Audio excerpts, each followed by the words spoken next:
मैंने शुरू से ये कहा है कि भारतीय जनता पार्टी एक तरफा सरकार बना रही है। हमारे पास सारी व्यवस्थाएं हैं, आप चिंता मत करिए। इतने तेजस्वी लोग हैं हमारे पास। तो लल्लन भैया कल हरियाणा चुनाव का रिजल्ट देखकर एक चीज तो कंफर्म हो गया कि जब अपने फायदे की बात आती है तो बीजेपी वाले जुमला नहीं फेंकते बल्कि 100% गारंटी देते हैं, क्योंकि एक दिन पहले तक था सारा खेल चौपट और दूसरे दिन पा गए भारी बहुमत। अरे बाप रे, ये तो धोती खोल रहा है। ये बिल्कुल सही कहा आपने, क्योंकि बताओ कहाँ हरियाणा में इन लोगों की खटिया खड़ी हो रही थी, कहाँ डायरेक्ट बैठने के लिए कुर्सी ही मिल गई। और भैया मुझे तो लगता है कि हरियाणा चुनाव के रिजल्ट में खेला और झमेला दोनों हुआ है, क्योंकि जिन जिन गांवों में लोग बीजेपी वालों का पोस्टर फाड़ रहे थे और डंडे लेकर दौड़ा रहे थे, वहाँ भी इन लोगों ने बम्पर जीत हासिल कर ली। लल्लन भैया इसीलिए तो इस पर महान कवि बाबा लपेटू दास ने कहा है कि ये चुनाव आयोग की मेहरबानी है जो अंतिम क्षण में बदल देता है सारा खेल, वरना लोकसभा चुनाव में ही खत्म हो जाता डबल इंजन का तेल। ये बड़ी अच्छी बात कही आप।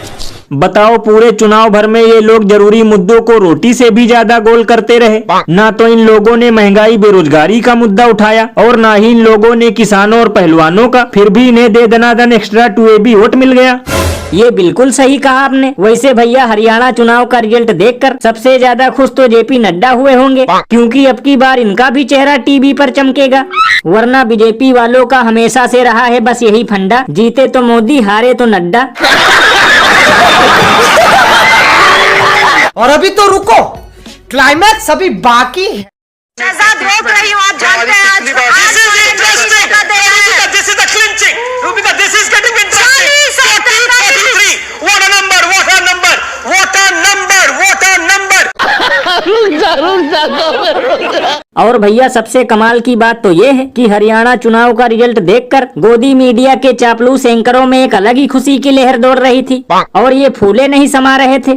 लल्लन भैया इसीलिए तो लोग घनघोर बेइज्जती करते हुए ये कहते हैं कि देश की बर्बादी में सबसे ज्यादा इन्हीं लोगों का योगदान है, इसीलिए आज टमाटर और क्वार्टर का रेट एक समान है। क्योंकि भैया अंधभक्त तो फोकट में बदनाम हैं, असली मोदी भक्त यही लोग हैं। और इनका बस चले तो स्टूडियो में बैठे बैठे और ग्राउंड रिपोर्टिंग करते हुए भी जुमला पार्टी के लिए वोट मांगना शुरू कर दें, क्योंकि इन लोगों का बस यही फंडा है, अपनी करो जेब गरम, चापलूसी करने में कैसी शर्म।